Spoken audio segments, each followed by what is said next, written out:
hae mugi tansah rahayu matulusa kali saking rencana sumawur tansah termelati katon gilar-gilar sumebyering tengah latar ati pingar nyimpen sekar melati makar ngambar ganti aroma mrek mangi mula tansah dadi tresna jroning kalbu madhep manambahing mugi rahayu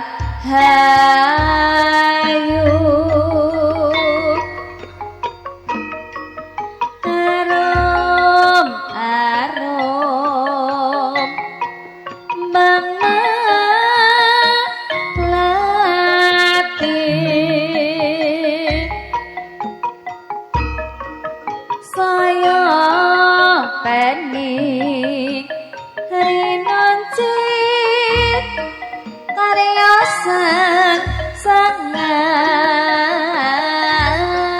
sangan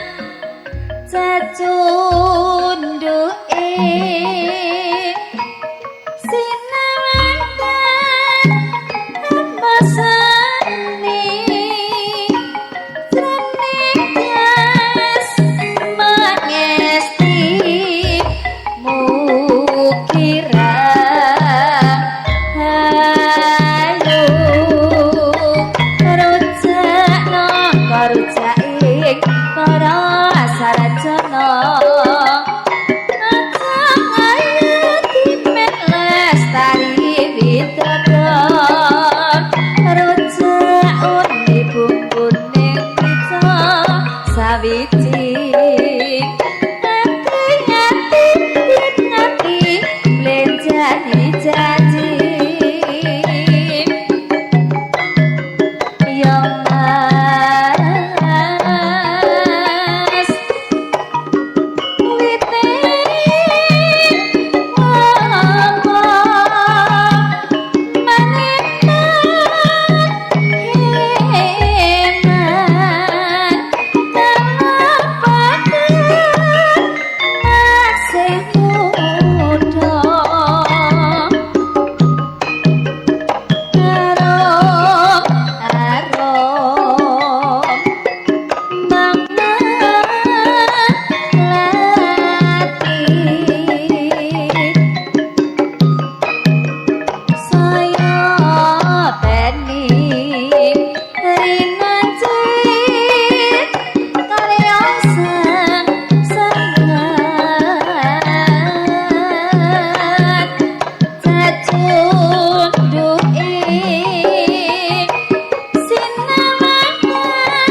gelas timas lepuhi sing ora welas kunes saji seswa maneman heman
yen ra gelem jati bakso ora becik kanggone kawula muda kepengen rame iku mari besane tinimbang rame luwe becik tak tinggalne tebakan ngomong hatiku digawe lara kembang melati agawe larane hati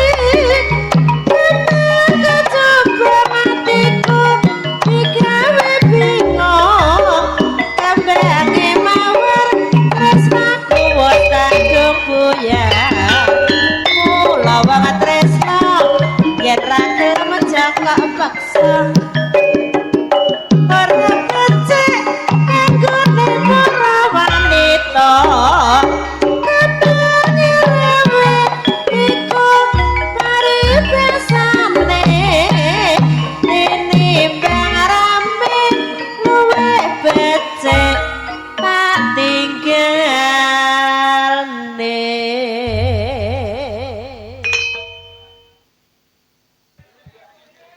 Makaten kalau wau menggah tumapaing gending ingkang angka setunggal niki sampur pakurmatan kunjuk atur dumateng para pepunden bapak perangkat desa lan ugi tokoh masyarakat ingkang sampun rawuh wonten ing lapangan Kompas Muda Desa Joho Kecamatan Bule Kabupaten Trenggalek. Matur gunging panuwun mugi panjang guyung doa berkah panjenengan saking para sesepuh bini sepuh menika saged dados setunggaling pemicu semangat kagem konco-konco saking Kompas Muda Cup ketiga tahun 2026 lan mugi kemawon laksitaning adicara wiwit Purwa Madya Wusana dalu menika ngantos tumapak mangke wonten ing final kalis rubeda lir ing sambikala. Iki saderengipun tumapak wonten ing adicara Langen Beksan ingkang inti nggih pasugatan saking Langen Beksan paguyuban ampuh budaya lan ugi saking Tri Lestari perlu kawuningan bilih benjing ingkang badhe tampil nggih Laskar Budaya kalian Sendang Arum. Laskar Budaya saking pundi menika Pak No? Laskar Budaya saking pundi? Nggih, saking Sidomulyo nggih.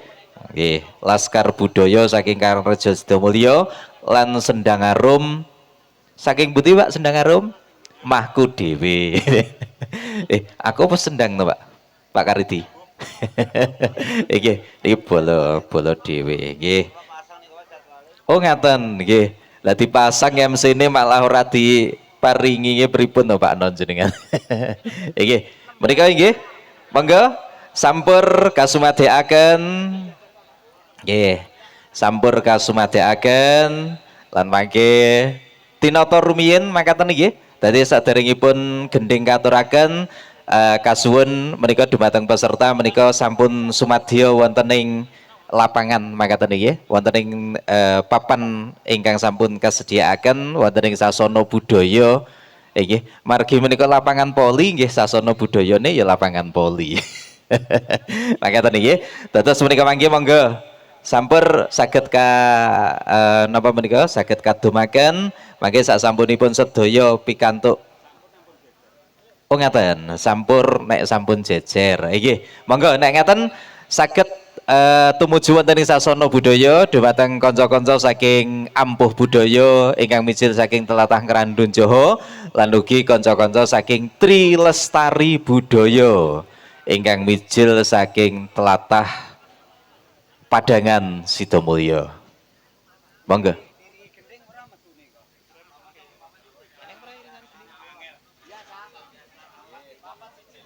Monggo dipun pimpin salah setunggal lumebet wonten ing sasana budaya kasumanggaaken.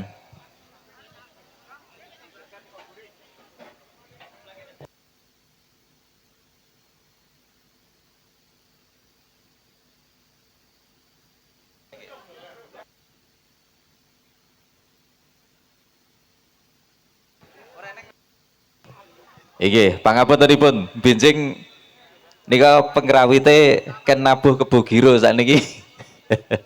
Iki semoga saged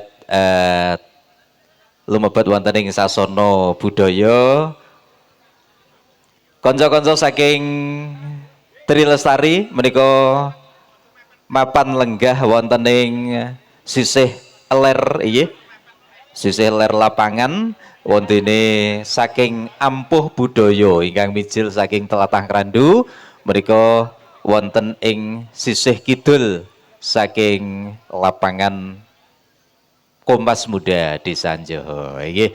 Sumangga panjenenganipun Bapak Paidi lan ugi panjenenganipun Bapak Sunarko sampur kasediaaken kasamaptaaken dumateng para pangrupti seni ingkang sampun rawuh inggih pangudi seni ingkang sampun rawuh wonten ing dalu menika. Dan inggih kawula minangkani sesulih saking panitia ugi ngaturaken agunging panduwun ingkang tanpa pepindhan nggih dumateng panjenenganipun kanca-kanca saking ampuh budaya ingkang mijil saking tlatah Krandu Njoho lan ugi tartamtu kemawon boten katelumen kawula ngaturaken agunging panduwun dumateng kanca-kanca saking Tri Lestari Budaya ingkang mijil saking tlatah Padangan Sidomulya. Inggih pripun sampun samapta ing gati